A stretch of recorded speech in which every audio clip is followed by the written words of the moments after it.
Good morning, good evening, whoever you are, wherever you are, whatever you might be doing. We wish to welcome you to the Silverlight Show. The Silverlight shines to illuminate that which lies hidden in darkness. For those of you tuning in today, we welcome you in. I've been thinking about tipping culture and how it enables bad business practices. Particularly because where I live, the province, has recently decided to make sure that servers' wages are the same as everybody else's minimum wage, which is a very progressive move in my opinion. For the longest time, and indeed in a lot of places, servers get an artificially low wage because they're expected to make it up in tips. I mean, I understand in principle this is to reward servers to work harder and work faster. It gives them an incentive, something put a little spring in their step. That logic is great, but unfortunately, it's seriously outdated logic. The practice of tipping comes from centuries past, where the lord or the lady or the person with wealth would have their servants, and come Christmas or New Year's, depending, they would give a tip to their servants, to their butler, to their maid, to their dressmaker, etc. So tipping was kind of a status thing. It was reinforcing your position, that you held the purse strings and you would reward as you saw fit. In the modern day, tipping is an entirely different animal. I have heard people who get tips complain, well, if you can't afford a tip, you shouldn't buy the meal. And I think this is incredibly entitled thinking. I don't have a problem with tips. Let me get this out of my head right now. I don't have a problem with tips per se. For example, if I'm going out to dinner at a relatively inexpensive place, and the bill comes to $35, yeah, I'll put two 20s on the ticket and keep the change. No problem. But a lot of places, not all, but a lot of places have an automatically included gratuity. In other words, they're forcing you to pay a tip. Can you imagine that? Like if you went to McDonald's, they're already hiding the price of the tax, which is, in my opinion, ridiculous. It's way more sensible to walk into a restaurant, be it McDonald's or be it Gordon Ramsay's, various restaurants. And I'm not trying to pick on Gordon Ramsay here. He's simply following the market. But I would far rather that instead of them showing me $10 for a burger, whatever the price is at McDonald's or Gordon Ramsay's, I don't know. I would rather see that it costs me, $11.18 for the taxes and the tip. I would get behind that if it would put the waiters and waitresses and whatever you call the people in between, if it would put them ahead in life. I would far rather do that. And this whole misnomer out there about raising minimum wages, making the prices go up, Washington, D.C. has had a $15 minimum wage for quite a while there now. And tacos at Taco Bell are not $38, they're $3. Hey, it's an actual cost. It's a business that's actually factoring in what it needs to do. You see, in any other business, even in the service industry, it's not a service industry problem, it is strictly a food serving problem. If you go to a mechanic, you don't give a mechanic a tip. He comes in, he says, okay, I'm replacing your muffler. It's going to cost $200 for the muffler, $100 for my time, and whatever in taxes. And you pay that amount. Exactly. You wouldn't think of leaving a tip. And they're very much in the service industry because you have the opportunity to shop around. You have your choice of mechanics to go to. Just like restaurants. Oh, but that's a dirty little secret. Again, no problem with servers getting tips. but I'm just explaining how silly they are. Once again, when you go through and you read the stories on Reddit or the various Facebook groups or whatever it is, there are difficult customers. Yes, I appreciate that. And they usually don't tip very much. But other people are usually nice when they see that, and they do tend to tip a little bit more because they're feeling sorry for you. Keep that emotion in mind, feeling sorry for you. Just like in times past, when somebody's better off than you, they would give you a tip, feeling sorry for you. You're one of the downtrodden classes. Tips are a classist system. They're a way of elevating one group at the expense of another group. And people do feel entitled to their tips. I know of a place. It's focused on Indian, Pakistani kind of get-togethers and stuff. It's one of the weirdest things that I've seen. They say there's a wedding, so the bride and the groom have their first dance, and people throw money in the air, make it rain, that kind of deal. And the servers are supposed to pick it up. But on occasion, some of the more aggressive DJs push the servers out of the way and pick it up for themselves. Now, DJs do get a tip included in their price. That's part of the negotiation. But these DJs are not content with that, and they're pushing out and grabbing more money from the women who are not making $1,000 for a single night's appearance. $1,000 or more plus tip. Yes, I have seen this more than one time. As a matter of fact, with alarming frequency. It's called a morale killer. Now, Silverlight has worked for tips in the past. One of the first things that Silverlight will do is suggest a tip pool. Not because I tend to make less money, quite the opposite. I tend to make a lot of money in tips. But it's being nice to everybody else, and you never know. Everybody can have a bad day. I think the best example was a long time ago. I was already happy because I was getting paid a decent amount to do, coat check and bar for the night. But I was working with two other fellas, and they wanted to work the bar. Well, I don't care. I've worked a bar before. When it gets busy and slammed, I don't like it so much. Whereas the coat check, I can have everything planned and ready to go. As it turned out, it wasn't a cash bar. And when it's not a cash bar, people tend not to leave tips. They will. This is a generalization. People tend not to leave tips. So at the end of the night, the guys at the bar had maybe $20 and I had $200. Technically, I got jobbed. But at the same token, I made the deal. I kept my end of it. We split it 3 ways. And I was happier for it. I didn't expect to get any tips. Coat check guy. I hand you a ticket. At the end of the night, you hand me your ticket back, and we get you your coat. Done deal. Whereas at the bar, those guys are working.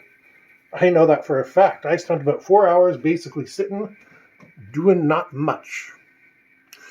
I think a few people approached me and they were looking for change so that way they could buy a ticket for the bar. That's about the most work I was doing in the time that the event happened. So you see, it would have been better for me if they just paid me a little more off the top. That would be a motivator. There could be a shift bonus. There could be all sorts of things. And quite frankly, if you're opening a business and you want to have an employee, you need to budget for that. My books, for example. If I chose to bring on a full-time editor, if I chose to bring on a full-time marketer, if I chose to bring on somebody to take the duties over from myself, I would be putting aside a decent wage package, including hopefully some benefits for them. Because, any job I can think of is not as easy as you think. A janitor, for example. It's pretty brutal to be going around and sweeping and mopping, and having cleaned a few bathrooms in my time. Yeah, total sympathy for them because I've been in their shoes. Do janitors get tips? Very rarely. Security guards. Here's one I never understood during my time as a security guard. Around Christmas, they were giving me tips, money, bottles of wine, you name it. And then I realized that's because it was an upstairs-downstairs relationship. They were treating me like the lords of old, where they were the lords and I was the petty little servant. I still kept the money. I still kept the wine. It was just a realization of how I was being treated. So I think basically worldwide, servers should earn the same wage as everybody else. Because if the business is complaining they cannot afford it, you don't deserve to be in business. Tips. Since we're raising servers' wages, let's be moderate in our tipping. Let's not go cheap, because yes, I understand, especially if somebody goes out of their way for you, you put your pennies in your pocket together, you come up with something to give that person, because, again, going out of their way, definitely. But this whole nonsense about, oh, you should be leaving a 20% tip, a 30% tip. The servers are depending on it. They should not be. If I give a tip, it's an appreciation of the service they gave me, not because they need it to survive. And like I said, this reflects more on the business. I understand that businesses will cut corners everywhere, and there's this tradition that any server is going to make it back. Well, that's nonsense. Anybody that's worked in any sort of service industry knows there's lean periods. I'm willing to bet today I can probably go to an average bar, and I'm picking on a bar, and it's going to be a slow day. The person serving there is probably not expecting much of a tip because it's a Monday when this is being recorded. And that's just the nature of the business. When we get closer to Thanksgiving and Halloween, people will be more inclined to go out and open their purse strings a little bit. That's the nature of things. Business is cyclical. Tips are cyclical, but people need money to survive. If I'm ripping off somebody so they can barely afford rent, they're not going to be very interested in helping me make a profitable business. Now, I know tips can be, on the surface, ridiculous. Some servers get $200 to $1,000 a night, depending on what they do. And if you're lucky enough to be at a casino, tips can get extreme. But those are black swan events. We shouldn't be punishing people, lowering their wages, because they might get a little bit extra on the side. I mean, I've worked a lot of management jobs. And honestly, I was promised all sorts of bonuses. You know what?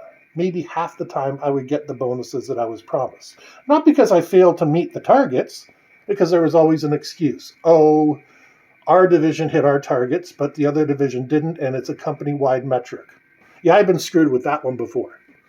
But I went out of my way. I hit every target. We were twice as profitable as everybody else. So we made theirs and then some.